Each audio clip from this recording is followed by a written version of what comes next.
কেমন আছেন? ভালো আছেন? সবাই মনে করেছে ওবায়দুল কাদের পালিয়ে গেছে।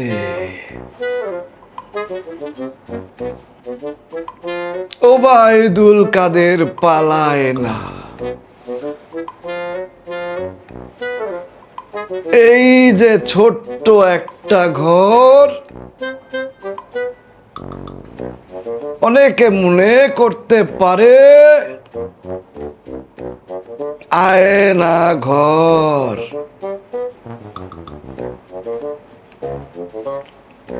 কিন্তু এই ঘর আয়না ঘরের থেকেও মনোরম।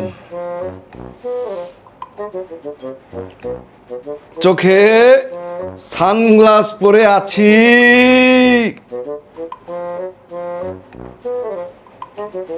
কারণ আমার নেত্রী বলেছে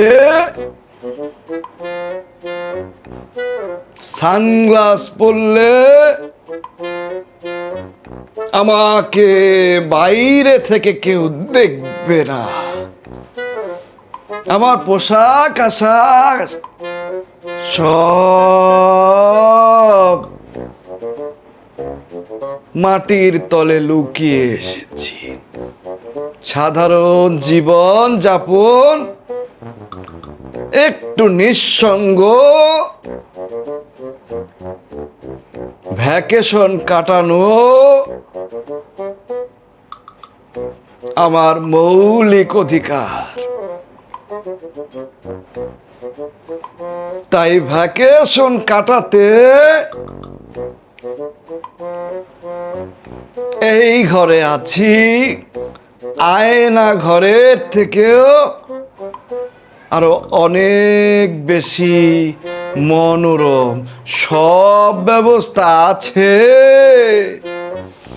ফখরুল, তুমি আমাকে জায়গা দাওনি,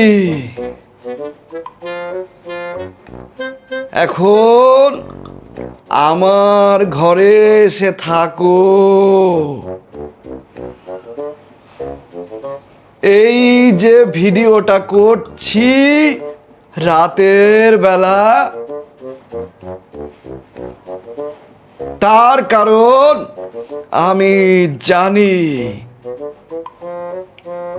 সবাই জেগে আছে। কেন জেগে আছে? ডাকাত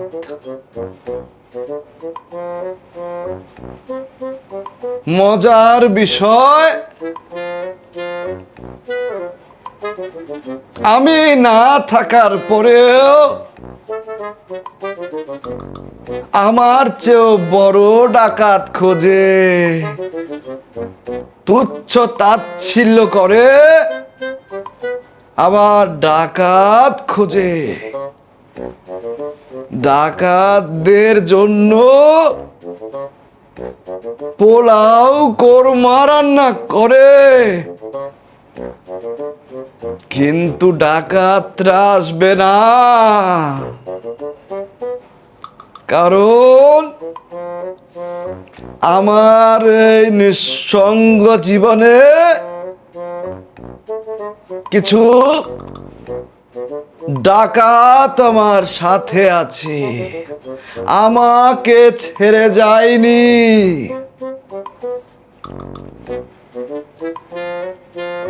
আমরা একসাথে খেলাধুলা করি। বিক্ষুব্ধ তরুণী সমাজ যারা আমাকে মিস করে, তাদের সাথে চ্যাটিং করি।